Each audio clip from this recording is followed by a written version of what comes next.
Hello there, how you guys doing? All right, there was a man sent from God. His name, Benson Idahosa.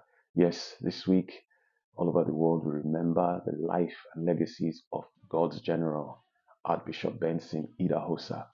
I feel so honored to have experienced him in my lifetime. Today, I'm going to be talking of one of my encounters with him. I also was very privileged to have encountered him one on one about 3 or 4 times. But today, I'm going to be sharing one of those experiences of my encounter with the Archbishop one on one. You know, it was back in the days. I used to lead a teenage group called Agape Force. Yes, Agape Force was a household name back in the days. Yeah, and so we were very, very zealous, very, very outgoing, very, very audacious. And one of those things we did was to do a lot of great works for the Lord.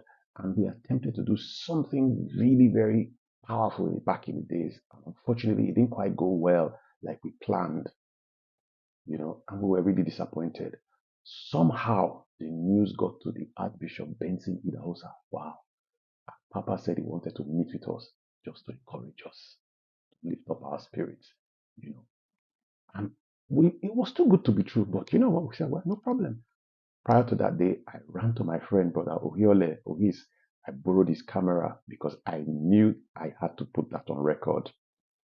That day came, we're sitting in Miracle Center waiting for the Archbishop. We were waiting and waiting when I decided to take a stroll, towards the door outside. Well, those of you that are familiar with Miracle Center, you know the three entrances at the door. As I approached the right door, lo and behold, boom, Archbishop just walked in, straight in, without anybody, no guard, no PA, nothing. He just walked in. There was this man with this, flowing agbada walking through. We just jammed each other one. In fact, I staggered back. I almost fell down. I don't know whether I said Domosa or Lagisan or good morning or good night. I don't know. I was so, it just took me by shock. I beckoned to my colleagues. Papa is here. Papa is here. The man, the man was just looking at me, smiling, and all he was saying is, "Bless you, bless you." It was, I'm sure he was wondering, what's wrong with this one? I was really shocked and excited at the same time. He gathered us together and he looked at us and he said he heard what happened. And he just said, you know what? Everything will be okay. In fact, those few words of his were so magnificent to us. It was a lifetime, you know. And you know what? We decided to take pictures. I took these pictures. Yeah, that's it. These are the pic. I took several pictures, but this is the only one that survived. Trust me, back in the days, for pictures to survive takes a lot. You need to go and wash them and preserve them. So that's the picture. I'm not in any of them anyway. I took them. You can see my colleagues there. Yeah, my friends, my escorts, basically. Yep, that's them. Chinyere, Choma, Peace, my brothers up there.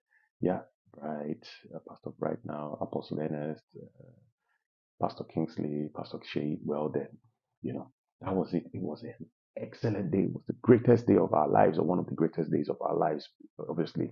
You know, he was a great man of God, yet so humble and lowly. Can you imagine meeting with young people? He was accessible, he was humble. One of the big lessons to learn from the Archbishop. Above all, he was a man with a passion for souls, for Christ. And that is what I want to leave you with. He's gone, but we are here to carry on that work. What is the work? The work of evangelization, the work of spreading the love of Jesus to the whole world. Jesus, he always said, preach Jesus, and he has added nothing to it. I've come to encourage you. Let us imbibe that spirit of the Archbishop. Humility, lowliness, and above all, spirit of evangelism to win the lost to Jesus. God bless you.